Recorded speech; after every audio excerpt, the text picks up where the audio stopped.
একজন হচ্ছে ভাইয়ের নাম কি? আপনার হ্যাঁ, আক্তার হোসেন নারায়ণগঞ্জ থেকে। আর ভাইয়া? আমার নাম জুয়েল। আচ্ছা জুয়েল কোত্থেকে, কোন জেলা থেকে? নারায়ণগঞ্জ। ওয়াও, দুজনেই নারায়ণগঞ্জ। কি দুজন ফ্রেন্ড?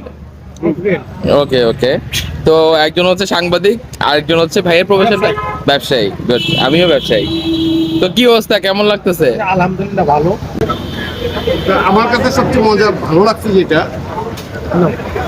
এবার কলকাতা এসে যেটা দেখলাম, কাপড়ের দোকান বলেন, চার দোকান বলেন, রোডে বলেন, বাসে বলেন, যে জায়গায় যাই তাদের একটাই আলোচনা বাংলাদেশ নিয়ে। হ্যাঁ হ্যাঁ, এটা কিন্তু মানে আমরা এখন একদম টপিকের মধ্যে আছি। মানে এতে করে আমি এটা ফিল করলাম যে না, ইন্ডিয়ান মানুষ বাংলাদেশকে নিয়ে ভাবে। ভাবে আমি যেটা দেখলাম, মানে সবাই এটা আলোচনা চায়, ভালো হোক খারাপ সবকিছু মিলে।